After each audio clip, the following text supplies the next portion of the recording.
Shalom Bapak Ibu Saudara. Bapak Ibu Saudara kekasih dalam Tuhan, saya mengajak kita memeriksa teks ini karena sangat menarik. Minggu lalu tanggal 24 saya bicara tentang belas kasihan. Tapi di hari Rabu ini muncul kata anjing yang merendahkan banget seorang perempuan yang minta pertolongan. Mari kita lihat Bapak Ibu beberapa hal yang ditunjukkan dalam konteks teks ini, bahwa ternyata perempuan yang minta tolong itu adalah seorang perempuan Kanaan. Lebih tepatnya kalau menggunakan versi Markus, seorang perempuan dari Siro-Fenisia.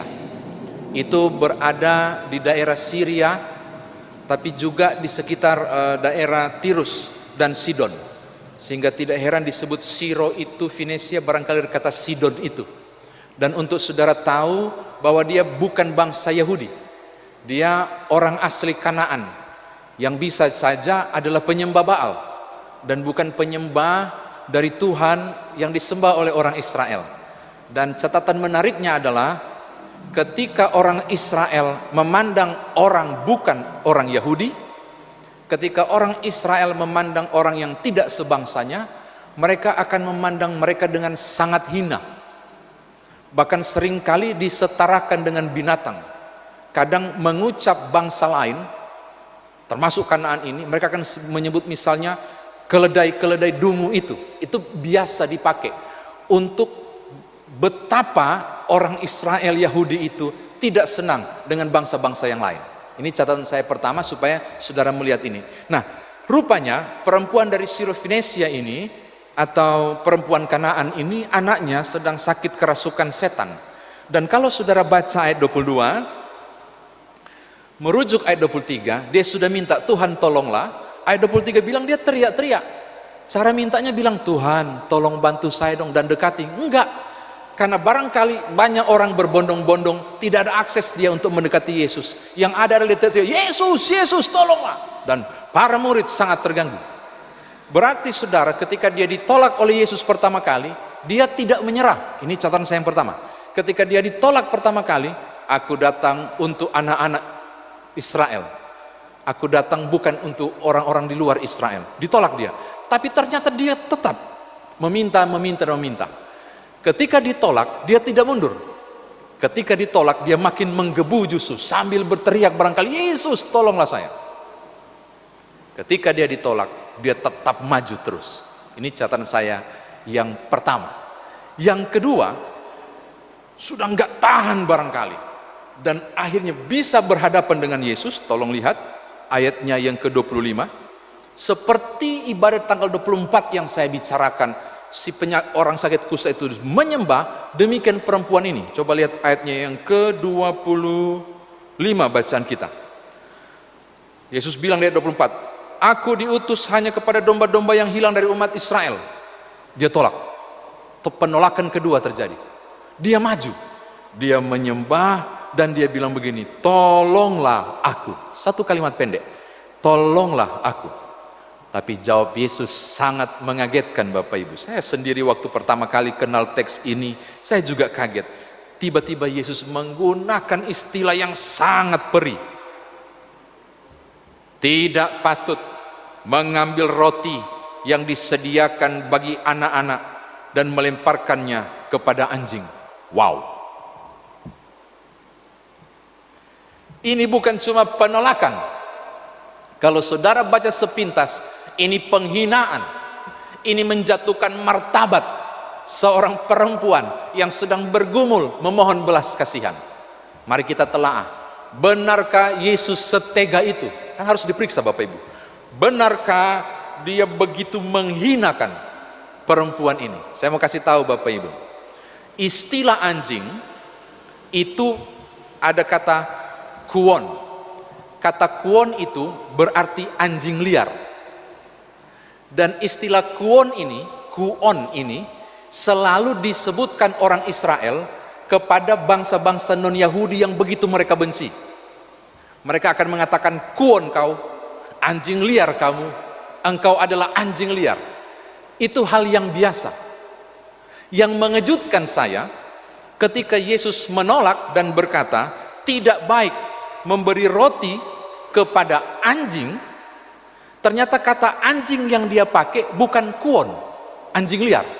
Tapi teks asli menyebut dia menggunakan kata kunarion. Kata kunarion ini berarti anak anjing yang tinggal di rumah, yang dielus-elus dan disayangi oleh tuannya, yang makan dari apa yang jatuh di meja tuannya. Jadi Yesus menghaluskan. Dia tidak menyebut perempuan ini anjing liar, tapi dia menyebut ini anjing peliharaan yang masih kecil, kunarion, anak anjing yang disenangi. Kenapa saya angkat ini?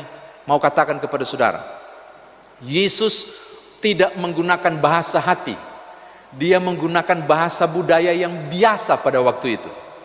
Tapi dia tidak ambil mentah-mentah untuk hina perempuan ini. Justru dia penghalus. Dia tidak gunakan kuon, tapi dia kasih halus. Dia gunakan kata kunarion, yaitu anjing, anak anjing kecil yang disayang dan dipelihara tuannya. Dan ini bukan istilah untuk orang-orang non-Yahudi, bukan. Justru Tuhan Yesus perhalus itu. Jadi ketika saudara bilang teganya Yesus, saya bilang tidak. Mengapa tidak? Karena dia menggunakan bahasa budaya pada masa itu. Bahkan dia perhalus. Yang seharusnya disebut anjing liar, dia sebut anak anjing yang disayang oleh tuannya, yang makan dari remah-remah tuannya. Itu bukan hinaan justru. Harusnya itu ada sesuatu yang wow. Itu sesuatu yang diangkat derajatnya. Tetapi tetap menolak.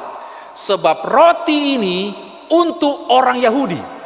Berkat keselamatan ini untuk orang Yahudi, bukan untuk kamu yang tidak percaya. Kan itu maksudnya. Itu yang dia maksudkan.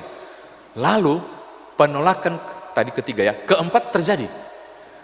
Apa reaksi perempuan ini? Dia bilang begini. Dia enggak bilang begini. Teganya engkau Tuhan, jauh-jauh saya datang, engkau menolak saya sampai 4 atau 3 kali. Dia enggak bilang begitu. Dia malah bilang begini. Bukan menentang, tapi dia bilang, benar Tuhan, aku enggak layak.